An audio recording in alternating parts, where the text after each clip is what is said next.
Hey all, this is Michael with LearnPhoto.info.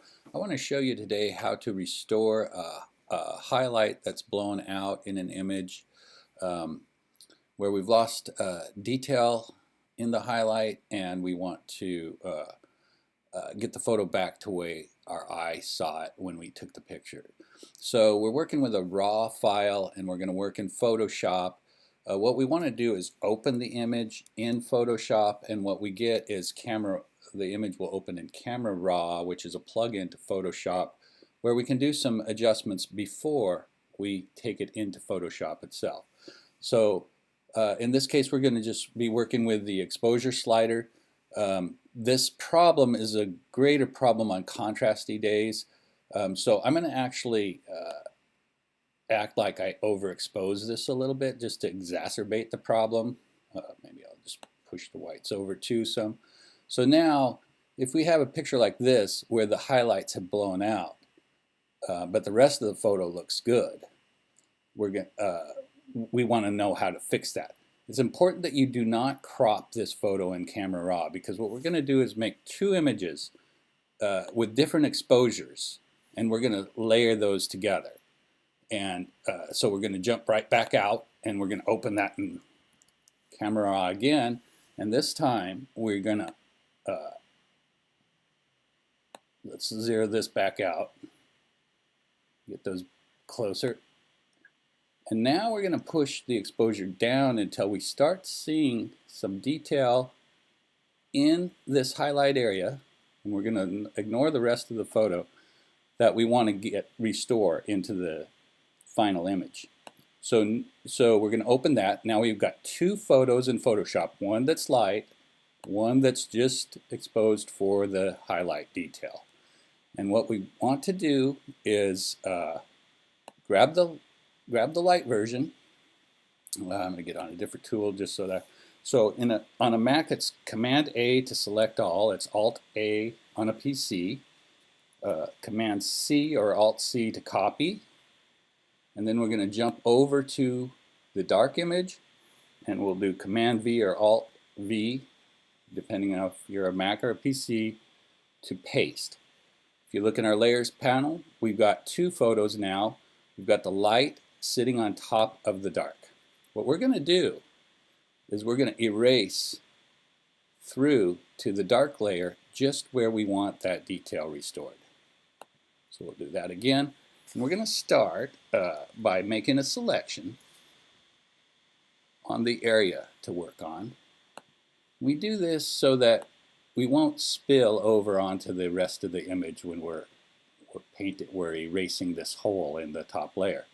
Now I see tonality in parts of this selection, so I'll hold my Option key and I'm going to just, where the light feathers over the black, we've got plenty of tone there, it looks good. Down in here looks good. So what we want is just where those highlights have lost those highlight detail. Now we want to refine this selection. I like to use a smart radius, just a few pixels because we're working on a small area. And we're just going to scrub our brush along that edge to let the magic of software refine that edge and transition it between the selected area and the non-selected area more nicely. I'm doing this kind of fast. Here we go. And so now we've got our selection, we've got our two layers, and what we want to do is erase a hole in this top layer so that this bottom layer can show through. So we're going to grab our eraser tool. We'll just come right over. We can do this fairly quickly because we've got our selection in place. And we can see detail now in the plumes here, but you're saying, wait, it's too gray. It's grayed out on us. We don't want that. That doesn't look the way our eyes saw it. But what we're going to do now is, this is important that we're aware that we're working on now the lower layer because we made this hole in the top layer. So we're going to move down to the lower layer, and there we'll use either levels or curves to adjust the tonality And we want to come right up on the whites, just to the edge of where that histogram begins. We don't want to cut into the whites, because that will further discard. But then we can move our midtones around, and I hope you can see that I can now see detail in the feather there, as it was seen by as your eye would have perceived that when you were looking at that. So I maybe can go a little bit lighter, just to get, we're looking for a nice natural transition between the non-selected area and the selected area. But now we'll say okay to that. Come in closer. Let's see. Just so you can see what we're working on here. Hopefully you can see that we got some feather detail in there now. Well, I'll hide these marching ants.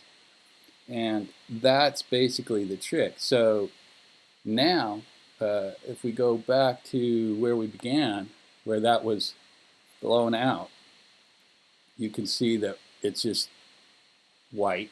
There's a little bit of tonality, but now we can actually see feather detail. And that's how that works. So once you get to this point, you can just flatten your image, put it all back together, and we've restored detail to a highlight that our camera couldn't quite handle the range on. If we zoom out, and again, I'll just pop back so you can see it was to right there. With a few steps, we've got that tonality back. And this is very important. If you're gonna make a print, if that's blown out, you'll have no detail there. Or if you want to sell this photo and you've got blown highlights, a photo editor may balk at that, because they can't restore the photo in the way you can if you have a raw file. So I hope that helps you when you have a situation where the contrast is just too great and the bright highlights have blown out on you. Again, it's Michael with LearnPhoto.info. I hope this helps.